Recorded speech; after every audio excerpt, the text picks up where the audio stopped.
برای شفا و تبابت دردهای شما شرکت داروهای گیاهی پیشنهاد میکند. سمیوون برای آنهایی که لاغر هستند و میخواهند وزن بگیرند. ام پلوس اپیمدیوم گردش خون را خوب نموده برای همخوابگی نیرو میبخشد. ملهم پیگمنت برای بیماری های پسریاز و سفید شوی پوست. بینداکس برای ریزانیدن کرم های معده و روده. میناکسیدیل برای سبزانیدن موی سر و ریش. کرم فریک برای دراز نمودن مهلت همخوابگی. روغن خیلبی برای ریزانیدن سنگ های گرده و تبابت آن. فاتزارب برای کم کردن وزن زیادتی. دسترس نمودن داروها به تمام شهرهای روسیه و جمهوری تاجیکستان به طور رایگان. Вы знаете, друзья, что я хочу сказать? Вот сейчас МИД Таджикистана порекомендовал своим гражданам не ехать в Россию. Ну, вы знаете, какие события и как себя ведет Россия по отношению к другим народам. Сейчас возмущаются уже и россияне, которые, другие народы живут в России, там буряты, тувинцы, якуты. Но я скажу о таджиках.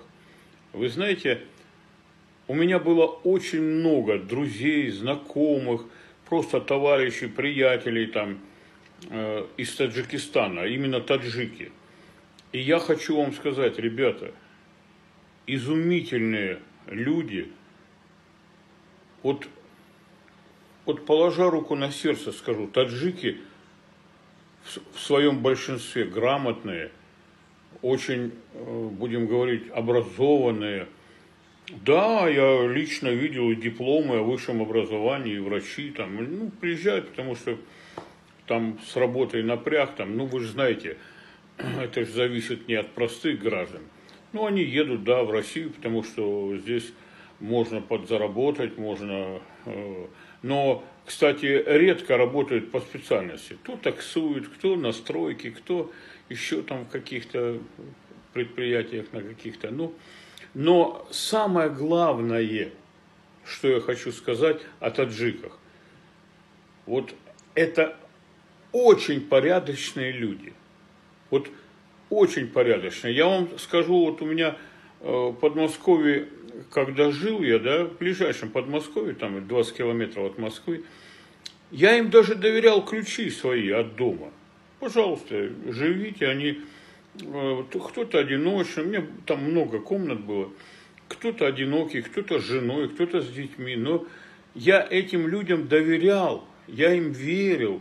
Я никогда от них не видел никакой подлости, какого-то коварства, обмана, какого-то лицемерия. Это искренне нормальные, порядочные люди. И я бы сегодня так бы не относился именно к гражданам Таджикистана, потому что эти люди достойны уважения и почитания, и вообще с ними можно дружить. Как говорят, вот с таджиком бы я пошел бы в разведку. Так что делайте выводы, друзья. Всем добра, удачи, счастья и всяческих успехов.